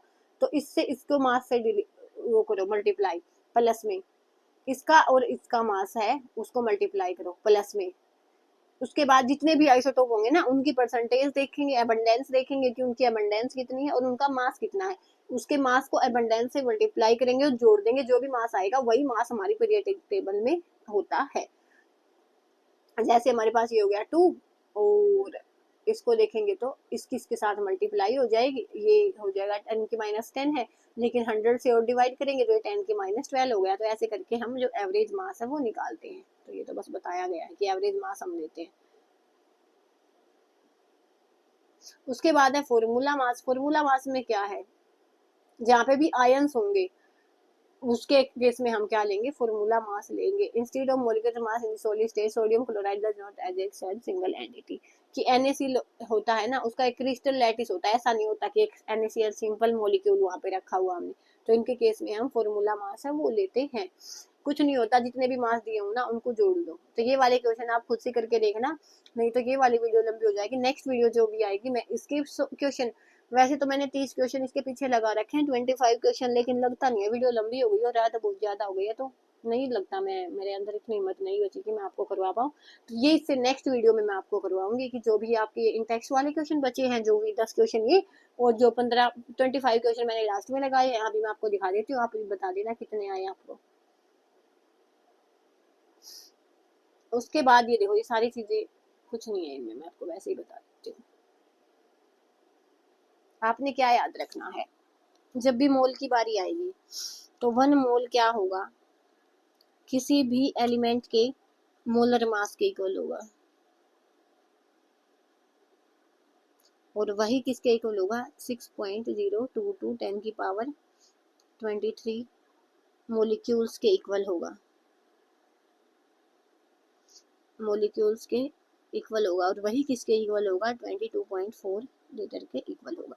तो इसको याद रख लो, बाकी कहीं पे भी दिक्कत नहीं आएगी कि 1 मोल है, जब भी हमारे पास मोलर मास है किसी भी मोलिक्यूल का, किसी भी कंपाउंड का, तो वो 1 मोल के इक्वल होता है। और उसमें कितने एटम होते हैं, उसमें 6.022 10 की पावर 23 एटम होते हैं। यही चीज इन्होंने बढ़ा चढ़ा के लिखी है बस। क्या है, mass of 1 mole of a substance in gram is called its molar mass. कि 1 मोल है वो किसके इक्वल होता है, उसके मोलर मास के इक्वल होता है। उसका मोलर मास हम निकाल लेंगे सिंगल सिंगल का, और उसको किस में चेंज कर देंगे, उसमें कर देंगे। ठीक है, देखो जैसे कार्बन के केस में दिया गया कि 1 मोल है किसके इक्वल है, एग्जैक्टली 12 ग्राम के इक्वल है। कार्बन 12 का आइसोटोप लिया तो 1 मोल उसके मोलर मास के इक्वल होगा, और उसके बाद उस अमाउंट को याद रख लेना, उसके बाद तो सारे हो जाएंगे। उसके बाद है परसेंटेज कंपोजिशन। परसेंटेज कंपोजिशन अगर किसी भी एलिमेंट की आपसे पूछी गई है, तो उस एलिमेंट जिस एलिमेंट की पूछी गई है, आप उसका मास ऊपर रखो, divide by total mass compound का रखो, और मल्टीप्लाई में 100 कर दो। जैसे हमारे पास वाटर है, उसका मास कितना है, 18 ग्राम है, 18.02 ग्राम है। हाइड्रोजन की अगर परसेंटेज निकालनी है, तो हाइड्रोजन का मास 2 इंटू में 1.008 डिवाइड बाई टोटल मास निकाल देंगे। ऑक्सीजन का निकालना है, तो ऑक्सीजन का mass divide by total mass, ऐसे करके हम इसको निकाल देंगे। जो चीजें समझाने की है ना, वो तुम अपने आप समझा दोगे। जैसे ये वाला फॉर्मूला दिया सेम, C2H5OH, तो अगर कार्बन की निकालोगे तो कार्बन का 12 होता है, तो 24 डिवाइड बाई जो इसका टोटल मास कितना है 46 मल्टीप्लाई में 100। हाइड्रोजन की निकालोगे तो 5 डिवाइड बाई इसका टोटल मास 46 है, डिवाइड मल्टीप्लाई में 100, तो 5/45। ये मैंने A1 लिया है, इन्होंने 1.0 कुछ लिया है, तो इसके लिए इतना हल्का फुल्का चेंज हो रहा है। ऐसे ही ऑक्सीजन की निकालोगे तो इसमें ऑक्सीजन एक ही है, तो 16, ये 5 नहीं आएगा 6 आएगा, क्योंकि हाइड्रोजन एक पीछे भी है ना, 5 ये है और एक ये है, तो 6/46 सही लिखा है इन्होंने। उसके बाद है ऑक्सीजन। ऑक्सीजन क्या है, एक है, तो ऑक्सीजन का mass divide by total mass multiply में 100। ये वाला टॉपिक आता है इम्पेरिकल मास वाला और मोलिकुलर मास वाला। जो टॉपिक इम्पोर्टेंट है उनको तो मैं खुद ही अच्छे से आपको समझाऊंगी।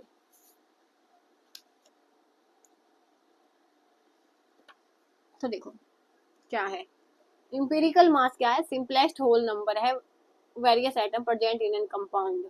और मोलिकुलर एटम फॉर्मूला क्या होता है कि एग्जैक्ट नंबर कितना होता है। जैसे हमें सबको पता होता है किसका फॉर्मूला, जैसे एग्जांपल के लिए मैं आपको समझाऊं तो ग्लूकोज होता है C6H12O6 होता है। ये क्या हो गया, इसका मोलिकुलर फॉर्मूला हो गया कि हमें पता है कि ग्लूकोज में 6 एटम होते हैं, 6 कार्बन एटम होते हैं, 12 हाइड्रोजन एटम होते हैं, 6 ऑक्सीजन एटम होते हैं। ये हो गया इसका क्या, मोलिकुलर फॉर्मूला। लेकिन अगर मैं इसको देखो 6 12 6, यहाँ पे 6 कॉमन है, तो मैं 6 से डिवाइड कर दूं तो यहाँ पे C बचेगा, यहाँ पे H2 बचेगा, और यहाँ पे O बचेगा। तो ये क्या हो गया, इसका एम्पिरिकल फॉर्मूला हो गया कि जब मोलिकुलर फॉर्मूला को वो होल रेशियो में हम जितना काट सके उतना काट लें, तो वो क्या हो जाएगा, हमारे एम्पिरिकल फॉर्मूला हो जाएगा। तो मोलिकुलर फॉर्मूला क्या हो जाएगा, जितने एटम हमारे प्रेजेंट हैं, और एम्पिरिकल फॉर्मूला क्या हो जाएगा, जब हम उनको एक होल नंबर में चेंज करेंगे तो वो क्या हो जाएगा, हमारे पास एम्पिरिकल फॉर्मूला हो जाएगा। एक एग्जांपल मैं आपको करवाती हूँ। जैसे ये दिया गया है कि हाइड्रोजन, कार्बन और क्लोरीन की परसेंटेज इतनी है, और जो कंपाउंड का मोलर मास है वो इतना है, तो आपको बताना है एम्पिरिकल फॉर्मूला क्या होगा और मोलिकुलर फॉर्मूला क्या होगा।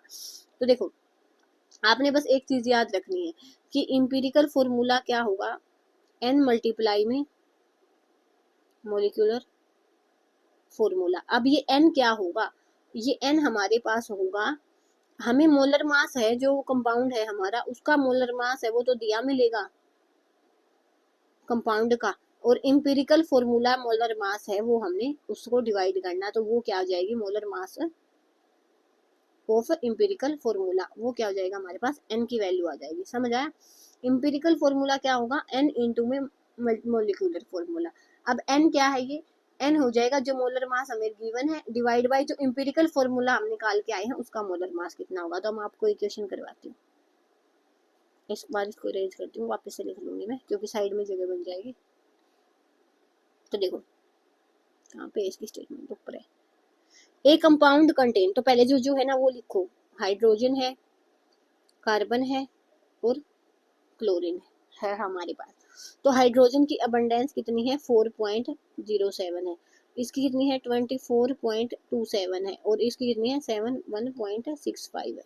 ठीक है, चलो अब हम क्या करेंगे, इनका मास लिखेंगे। हाइड्रोजन का मास कितना है 1 है, इसका यहाँ पे हमने लिख दिया मास और यहाँ पे क्या थी परसेंटेज थी। इसका मास कितना होगा 12, क्लोरीन का मास कितना होगा 30.55। उसके बाद आप निकालो कितने मोल्स हैं, तो बस पहले मोल्स निकाल दो। मोल्स क्या होता है, given weight by molar weight, यही होता है ना। तो यहाँ पे हमें क्या है, इतनी परसेंटेज दी है और मास इतना है, तो ये क्या हो जाएगा 4/1 4 हो जाएगा, ये 24/12 2 हो जाएगा, ये 71 डिवाइड बाई 35.5 अप्रोक्स किसके हो जाएगा 2 हो जाएगा। तो यहाँ पे हमारे पास क्या हो गया, हाइड्रोजन की वैल्यू कितनी आई 4 आई, कार्बन की 2 आई, क्लोरीन की आई क्या 2 आई। तो ये क्या बन गया हमारे पास C2 Cl2 और H4, ये हमारे पास बन गया। ठीक है, अब क्या है टोटल मास हमारे को कितना दिया गया है इसका 98, हाँ 90 अप्रोक्स 98 दिया गया है। ठीक है, अब मैं इसका मास निकालूंगी तो 2 कार्बन है तो 24, 2 क्लोरीन है तो 71 की अप्रोक्स आएगा,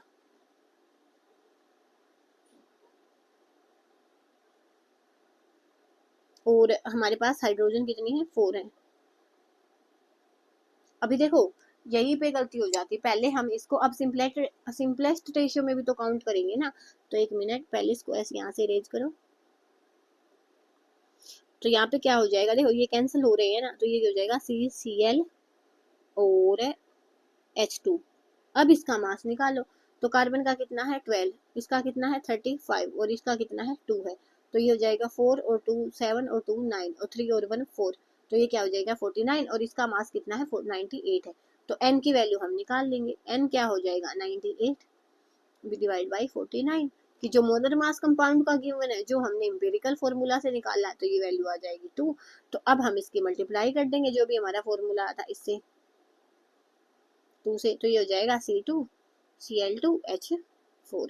तो बस यहाँ पे ये चीज याद रख लेना कि पहले जो भी रेशियो आएगा ना उसको यहीं पे काट लो, यहाँ पे आया ये 2 ये 1 ये 1, तो ये हो जाएगा C2 H2 CCl H2 हमारा क्या आया एम्पिरिकल फॉर्मूला आया, एम्पिरिकल फॉर्मूला का मास आया 49, टोटल मास था 98। तो ऐसे करके n की वैल्यू हमने निकाल ली। तो देखो सेम चीज निकाली है यहाँ पे मोल्स निकाले हाइड्रोजन के क्लोरीन के, और ये क्या है मोल्स है इसके। उसके बाद इनको सिंपलेस्ट रेशियो में बदलो, तो क्या आया 2:1:1। तो इम्पेरिकल फॉर्मूला क्या आया हमारे पास CH2Cl आया। अब इसका मास हमने निकाला तो वो किसके अप्रोक्स आया 49 के अप्रोक्स आया। अब यहाँ से हमने n की वैल्यू निकाली तो 98/49 हो जाएगा, 2 के अप्रोक्स आई हो। तो अब हम इसकी 2 से मल्टीप्लाई करेंगे तो जो हमारा मोलिकुलर फॉर्मूला ये आ जाएगा, एम्पेरिकल फॉर्मूला है वो ये आ जाएगा। ठीक है, तो बस ऐसे आपने निकालना था, ये वाला कॉन्सेप्ट अच्छा है, इसको आपने याद रखना। उसके बाद है स्टोशियोमेट्री एंड स्टोशियोमेट्रिक कैलकुलेशन। कि स्टोशियोमेट्री आप किसको बोलोगे, मैंने कोई इक्वेशन लिखी उसके आगे पहले मैंने एक बैलेंस इक्वेशन लिखनी है, उसके आगे देखना है जो भी उसके कोफिशिएंट होंगे ना उनको हम बोलते हैं स्टोशियोमेट्रिक कोफिशिएंट। जो भी इक्वेशन है जैसे यहाँ पे 2 है ये स्टोशियोमेट्रिक कोफिशिएंट है, तो यहाँ पे CO2 है 1 है इसके आगे तो 1 स्टोशियोमेट्रिक कोफिशिएंट है, यहाँ पे 2 है तो 2 स्टोशियोमेट्रिक कोफिशिएंट है। तो ये बताते क्या है हमें, तो यहाँ पे देखो हमें इस इक्वेशन को देखने से आपको क्या क्या पता चल रहा है, ये चीज मुझे बताओ। कि 1 मोल हमने मीथेन का लिया है, 2 मोल ऑक्सीजन के लिए है, वहां से हमें 1 मोल कार्बन डाइऑक्साइड का मिल रहा है और 2 मोल पानी के मिल रहे हैं। पहली चीज हमने ये बताई कि 1 मोल मीथेन का 2 मोल ऑक्सीजन को यूज करके 1 मोल कार्बन डाइऑक्साइड ले रहा है और 2 मोल हमें पानी के दे रहा है। दूसरी चीज हम इसको मास की टर्म में बता सकते हैं कि ये 12 और 4 16 ग्राम मीथेन का है, और ये हो जाएगा 32 ग्राम, नहीं 16 और 16 32 और 64 ग्राम क्या है, ऑक्सीजन का है। उससे हमें क्या मिल गया, 44 ग्राम CO2, और ये हो जाएगा और 36 ग्राम H2O। तो ये चीज भी पता चल रही है, चाहे उसको मोल्स की टर्म में ले लो चाहे मास की टर्म्स में ले लो। मास की टर्म में हम क्या बोल सकते हैं कि जब हमने 16 ग्राम ली है क्या, मीथेन ली है, और उसमें 64 ग्राम ऑक्सीजन डाली है, 64 ग्राम हमने ऑक्सीजन डाली है, तो वहां से हमें क्या मिला, वहां से हमें मिला 44 ग्राम तो कार्बन डाइऑक्साइड मिली है, और 36 ग्राम हमें वाटर मिला है। तो ये चीज भी हम यहाँ से बता सकते हैं। तो बस यही बताते हैं स्टोइचियोमेट्रिक कोफिशिएंट क्या होंगे, जैसे यहाँ पे दिया हुआ है 2 ऑक्सीजन के लिए और H2O के लिए 2, दोनों के आगे 2 2 है ना, तो इनका स्टोइचियोमेट्रिक कोफिशिएंट 2 हो जाएगा। देखो यहाँ पे यही चीज बताई गई है, ये बता सकते हैं हम। 1 मॉलिक्यूल ऑफ CH4, कि एक मॉलिक्यूल है CH4 का, 2 मॉलिक्यूल ऑक्सीजन के हैं, तो एक मॉलिक्यूल CO2 का दे रहा है हमें, 2 मॉलिक्यूल H2O का दे रहा है। यही चीज चाहे वॉल्यूम की टर्म में बता लो कि वॉल्यूम में 1 मोल 22.4 या 7 के इक्वल होता है, तो ये इसके इक्वल हो जाए। ये चीज आप थर्मोडाइनमिक्स में सीखोगे कि 22.4 आइडियल गैस के केस में होता है, 22.7 रियल गैस के केस में होता है। तो जो मैंने आपको 22.4 बताया वो आइडियल का केस है, तो यहाँ पे इन्होंने रियल का लिया। तो ये सारी चीजें आप थर्मोडाइनमिक्स में जाके सीखोगे। वॉल्यूम के टर्म में बता दिया, देखो इसका 1 मोल है, यही बताया था ना मैंने आपको, 1 मोल है, मोलर मास के इक्वल होगा वॉल्यूम के इक्वल, तो इसका 22.7 ले लिया। आगे इसके 2 मोल है, तो ये हो जाएगा इसका 44 पॉइंट समथिंग हो जाएगा। तो ऐसे यही चीज यहाँ पे बताई है कि दो इतने मोल हमने CH4 लिया, इतने लीटर O2 होगा, तो इतने लीटर CO2 दे दी, और इतने लीटर है वो H2O दे दिया। ऐसे ही मास की टर्म में, जैसे मैंने आपको अभी अभी बताया कि मास की टर्म में भी यही होगा कि 16 ग्राम मीथेन होगा, ये हो जाएगा 64 ग्राम O2 होगी, तो इससे हमें ये मिलेगा। तो यही चीज बताइए कि इक्वेशन को देख के हम क्या क्या बता सकते हैं। अब डेंसिटी क्या होती है, मास बाई वॉल्यूम होती है, density is mass by volume हो जाएगी।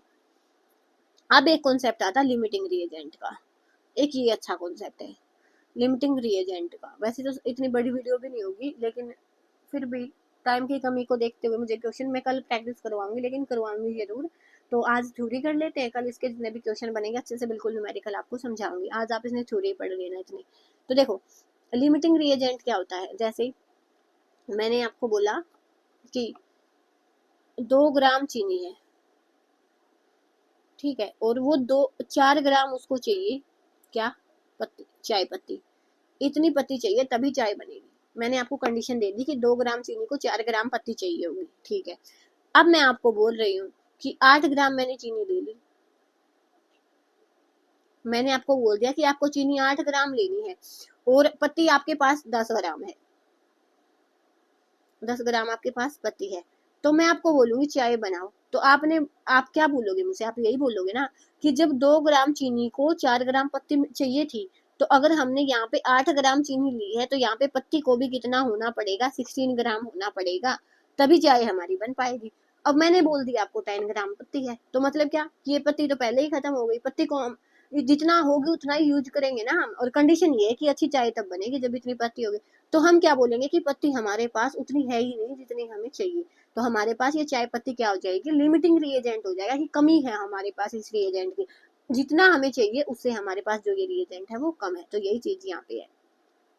The reactant which is present in least amount, जो रिएक्टेंट है वो लीस्ट अमाउंट में प्रेजेंट होगा। जैसे यहाँ पे चाय पत्ती लीस्ट अमाउंट में थी, चाहिए तो इतनी थी, जैसे इसका 4 गुना हुआ तो इसका 4 गुना 16 ग्राम होगा। चाहिए तो चाय पत्ती 16 ग्राम थी, लेकिन है कितनी, 10 ग्राम मैंने आपको दी है, तो ये क्या हो जाएगा, लिमिटिंग रिएजेंट हो जाएगा।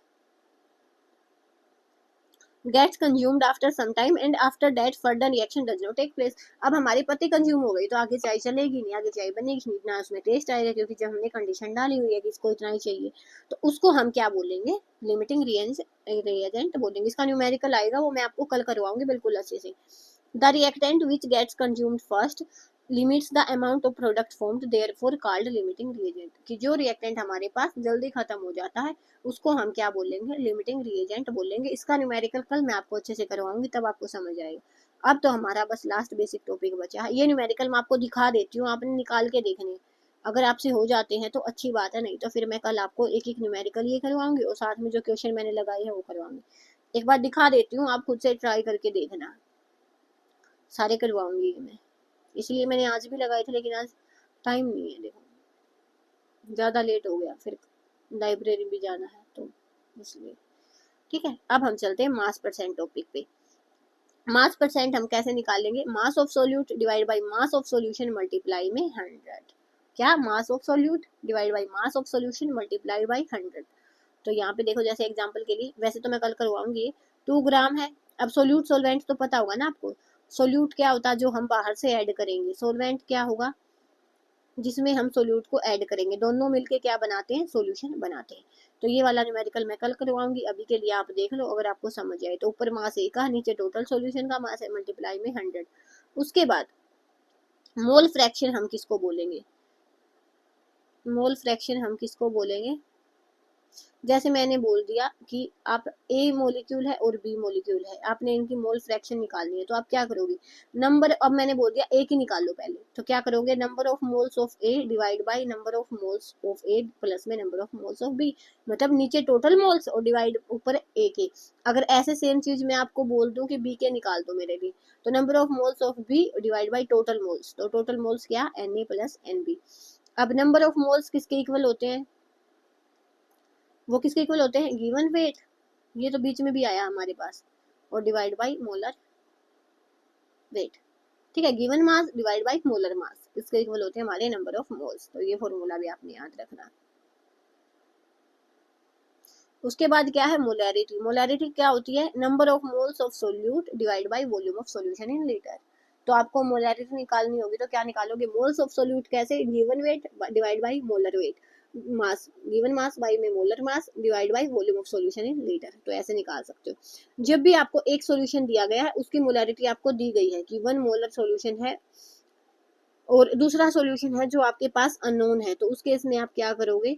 एक फॉर्मूला होता है हमारे पास, M1 V1 M2 V2। होगा क्या? यहाँ पे आपको 2 मोलैरिटी दी होंगी सॉल्यूशन जिनके बनाने हैं, एक वॉल्यूम दिया होगा तो दूसरा वॉल्यूम निकालना होगा। क्या पता एक की मोलैरिटी दी हो तो दूसरे का वॉल्यूम दिया होगा, तो वो निकालना पड़ेगा। जैसे यहाँ पे दिया गया है, देखो इन्होंने बोला कि पहला M1 है वो 0.2 मोलर है, और ये V1 है ये 1000 ml है, M2 है 1 मोलर है और V2 हमने निकालना है। तो इस फॉर्मूले को आपने याद रखना है, M1 V1 M2 V2। Molarity क्या हो जाएगी? Number of moles of solute divide by volume of solution in litre, molarity. अब नेक्स्ट टर्म हमारे पास हो जाएगी मोलैलिटी। मोलैलिटी, मोलैलिटी क्या हो जाएगी? Molality number of moles of solute divide by mass of solvent in kilogram. होता क्या है? ये टेम्परेचर इंडिपेंडेंट होती है, वहां पे क्या लिया हमने? Number of moles of solute divide by volume. Volume temperature dependent है, तो इसीलिए हम मोलैलिटी को प्रेफर करते हैं, क्योंकि यहाँ पे मास है और मास टेम्परेचर के इंडिपेंडेंट होता है। तो molality is preferred over molarity. ये मोलैरिटी का न्यूमेरिकल है छोटा सा, आपने निकालना है। मोल्स ऑफ सोल्यूट निकालो, वॉल्यूम ऑफ सोल्यूशन निकालो, रख दो। ये मैं आपको कल करवाऊंगी। अब मोलैलिटी क्या है? Number of moles of solute divide by mass of solvent in kilogram. तो ये मोलैलिटी का फॉर्मूला है। अगर आप कर पाओ तो कर लेना, नहीं तो कल मैं करवाऊंगी। The solution of higher concentration is also known as stock solution. कि अगर कल न्यूमेरिकल करवाऊंगी तभी करवाऊंगी, बस यही चीज है कि मोलैलिटी है वो प्रेफर की जाती है, किसकी बजाय? मोलैरिटी की बजाय मोलैलिटी है वो प्रेफर की जाती है। ठीक है, तो बस यहाँ पे था हमारा इतना। अब हम नेक्स्ट चलते हैं। ये देखो मैंने आपके लिए क्वेश्चन लगाए हुए हैं, मैं दिखा देती हूँ एक बार, अगर कोई करना चाहे खुद से तो फिर कर लेना। ठीक है, ये देखो 3 1 2 3, और क्लोज करो और देख लेना, नहीं तो फिर मैं कल करवाऊंगी। देखते हैं कितने बच्चे जेन्युइनली वीडियोज को देखते हैं। जो करेंगे वो कोशिश तो करेंगे करने की, जिन्होंने वीडियो अच्छे से देखे होंगे। एक बार पोज करके इनको सारे को देख लेना।